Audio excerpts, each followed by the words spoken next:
Hearing the name Nike is more than just one moment or one athlete or one commercial. It is a global brand, the creme de la creme of endorsements. The swoosh is synonymous with the greatest athletes to ever play their respective sports. And folks pay top dollar for Nike kicks when they hit the open market. Resellers make bank trading these sneakers for cash. It is a huge business that many live off of. Which brings us to this guy, aka West Coast Joe, who profits bigly off the resale game. He flexed hard on social media and gave an exclusive interview to Bloomberg, which got him and his mom in deep. He owns a company called West Coast Streetwear and was inspired to go into business by his mother, Ann, an executive at Phil Knight's company. She quit on Monday after more than 25 years at the company.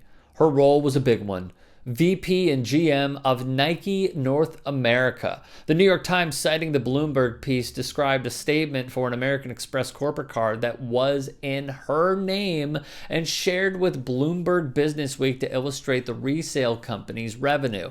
When the Yeezy Boost 350 Zion sneakers were released, he and his team used Joe's credit card for a total of $132,000. That is the credit card that is in his mother's name. Joe's flexing is still a thing on his Instagram page, which you can still find. It's up at west.coast.streetwear. His mother was promoted to her role as VP and GM of the company's North America division last April, and she oversaw sales, marketing, merchandising, and other areas, according to a statement. In the Bloomberg piece, he said they did $600,000 in sales in May of 2020. Most months before the pandemic, West Coast Joe would hit over $200,000 a month in revenue.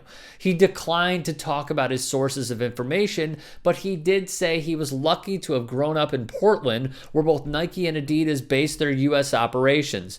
Quote, "If you know the right people here, this is the city to sell shoes," he said. The right people can give you access to stuff that, like, a normal person would not have access to. The question is, how was this link made? Joe was calling Bloomberg's Joshua Hunt from a phone number registered to Ann, his mother. So obviously, as a reporter, Hunt looked up who Ann was, and boom, name, title, company, all right there at his fingertips. Joe also profited off a $250 per month subscriber-based Discord group for information on what sneakers would be discounted, when and where the sale would begin, and how many the retailer would have. As For the Win put it, West Coast Joe seemed to be using his mom's money to resell the very same rare shoes that his mom's company produces, and a marked up rate. The most popular sneakers that Nike releases are always the rarest. They limit the supply on them, so they're considered exclusive. They're hard to find.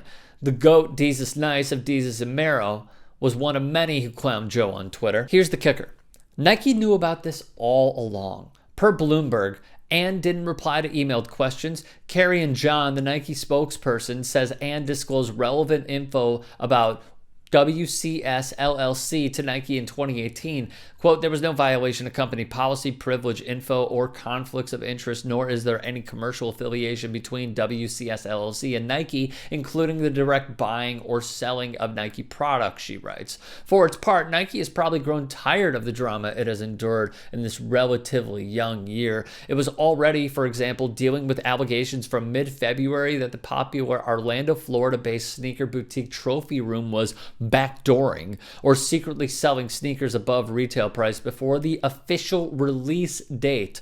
Large quantities of very limited edition Air Jordan 1s. The shoes could only be purchased at that particular boutique. The fact is, whether you're a sitting United States senator or a 19-year-old trust fund baby, inside information will always prevail. Input Mag put it like this: "It's already frustrating enough when you can't buy a sneaker because some high-tech reseller has gobbled up dozens of pairs to sell to people like you, losers of this lottery of scarcity. But when the dork posing with a crate's worth of boxes is the son of a Nike VP, that feeling escalates to rage."